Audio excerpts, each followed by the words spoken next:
Pouca gente lembra disso, mas antes de Carlo Ancelotti virar um dos maiores treinadores da história do futebol, ele também teve uma carreira muito respeitável como jogador. E talvez esse seja um dos pontos mais interessantes da trajetória dele, porque o Ancelotti não virou técnico por acaso. Antes de comandar Cristiano Ronaldo, Kaká, Benzema, Vinícius Júnior, Modric e tantos outros craques, ele já tinha vivido futebol por dentro, já tinha sentido a pressão de uma final, já tinha dividido vestiário com lendas, já tinha vencido títulos importantes e também já tinha sofrido com lesões, frustrações e momentos difíceis. Como jogador, Ancelotti não era aquele craque cheio de dribles que pegava a bola no meio-campo e fazia a torcida levantar sozinha. Ele era outro tipo de jogador, um meio-campista inteligente, forte, disciplinado e muito coletivo. Aquele jogador que talvez não apareça tanto na foto, mas sem ele, o time não funciona do mesmo jeito. E para entender o Ancelotti técnico, a gente precisa voltar para o começo de tudo. A carreira profissional dele começou no Parma, ainda nos anos 70. Ali, Ancelotti era um jovem tentando abrir espaço no futebol italiano. E não era qualquer futebol italiano, era um futebol físico, tático, duro, onde o jogador precisava ter cabeça para sobreviver.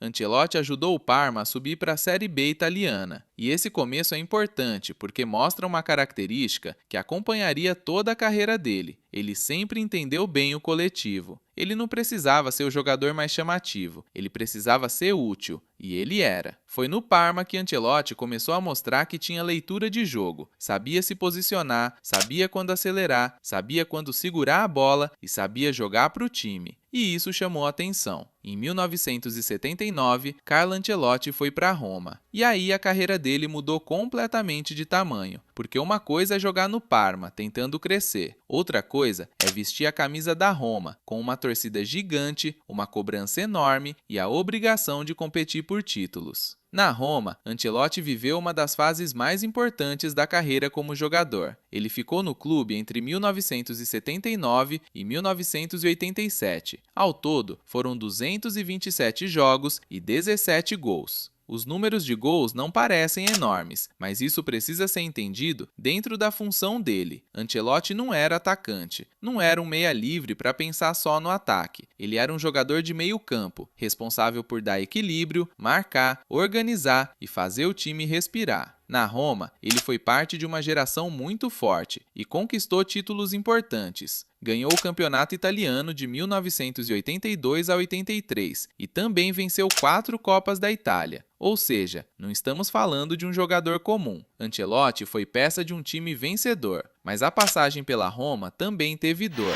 Good evening to you from the Olympic Stadium in Rome.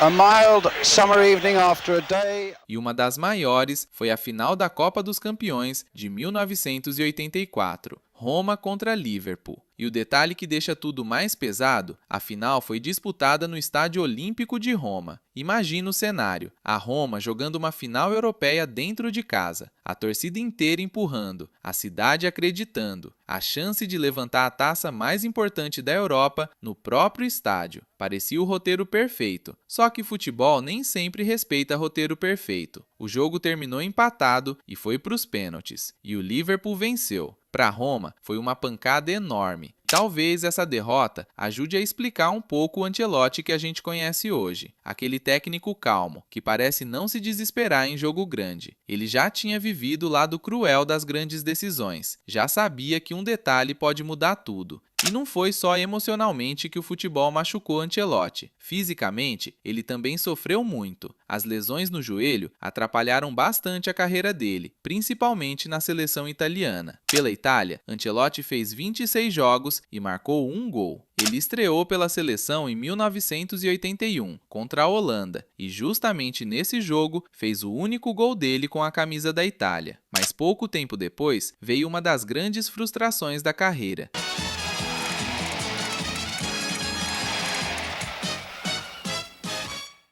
Uma lesão tirou Ancelotti da Copa do Mundo de 1982, e essa foi justamente a Copa que a Itália venceu. Pensa no peso disso. Ele fazia parte daquela geração, tinha qualidade para estar ali, mas viu a Itália ser campeã do mundo sem poder jogar. Para qualquer jogador, isso dói, porque Copa do Mundo não espera ninguém. Em 1986, Ancelotti até esteve no elenco da Itália na Copa do Mundo do México, mas não entrou em campo. Depois, participou da Euro de 1988 e também fez parte do grupo italiano na Copa do Mundo de 1990, quando a Itália terminou em terceiro lugar. Mesmo assim, fica aquela sensação de que a carreira dele pela seleção poderia ter sido maior. Ele tinha talento, tinha respeito, tinha espaço, mas as lesões e as circunstâncias limitaram essa história. Só que ainda faltava o capítulo mais vitorioso da carreira dele como jogador.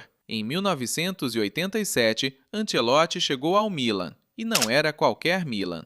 Era o Milan de Arrigo Sacchi, um dos times mais importantes da história do futebol. Um time com Franco Baresi, Paolo Maldini, Rudi Gullit, Marco van Basten, Frank Rijkaard e vários outros nomes gigantes. E no meio de tantos craques, Ancelotti encontrou seu espaço. Pelo Milan, ele fez 160 jogos e marcou 11 gols. Mais uma vez, os números de gols não explicam tudo, porque a função dele era dar equilíbrio ao time. Aquele Milan não era apenas um grupo de craques jogando juntos, era uma máquina, um time organizado, intenso, compacto, que pressionava alto e jogava de forma coletiva. E para jogar nesse time, não bastava ser bom com a bola. Tinha que entender o sistema, tinha que saber jogar sem a bola, tinha que saber ocupar espaço, tinha que obedecer à ideia coletiva. E Ancelotti era perfeito para isso. Ele era experiente, inteligente, disciplinado e muito útil. Não era Van Basten, não era Gullit, não era Rijkaard,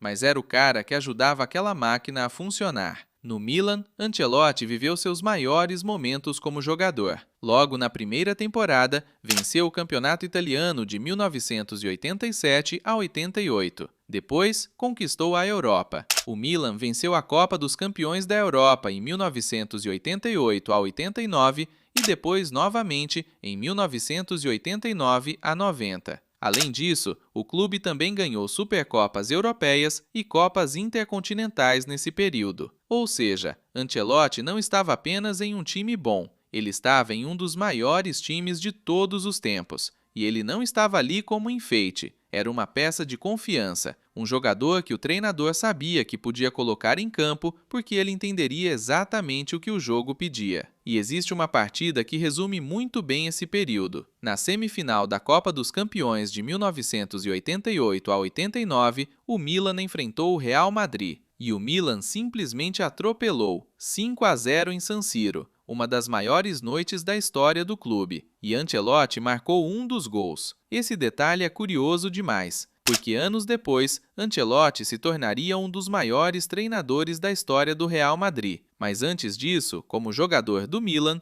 ele ajudou a destruir o próprio Real Madrid em uma noite europeia histórica. O futebol tem essas ironias. O homem que um dia marcou contra o Real, depois virou o técnico que ajudou o Real a conquistar ainda mais Champions. Mas naquele momento, ele era o meio-campista do Milan, o jogador sério, trabalhador e inteligente que fazia parte de uma equipe quase perfeita. No total da carreira como jogador, somando clubes e seleção, Carlo Ancelotti teve 442 jogos e 41 gols. Não são números de atacante, não são números de camisa 10 artilheiro, mas também não precisam ser, porque Ancelotti nunca foi esse tipo de jogador. Ele foi um meio-campista de equilíbrio, um jogador que fazia o time jogar melhor. E talvez essa seja a melhor forma de resumir sua carreira dentro de campo. No Parma, ele aprendeu a crescer. Na Roma, ele aprendeu a vencer, perder e lidar com pressão. Na seleção italiana, ele aprendeu que nem sempre o sonho acontece do jeito que a gente imagina.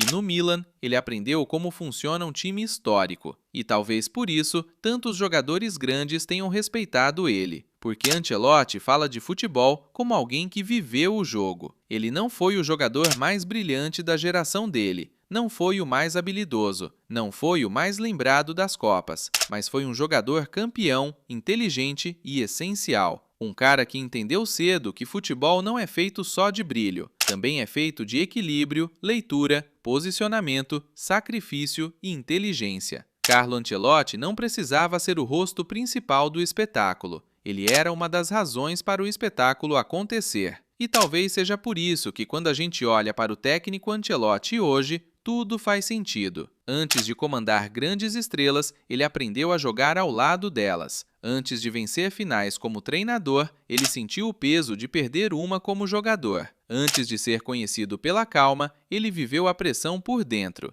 E antes de se tornar um dos maiores treinadores da história, Carlo Ancelotti foi exatamente aquilo que todo grande time precisa: um jogador que entendia o jogo antes de muita gente perceber.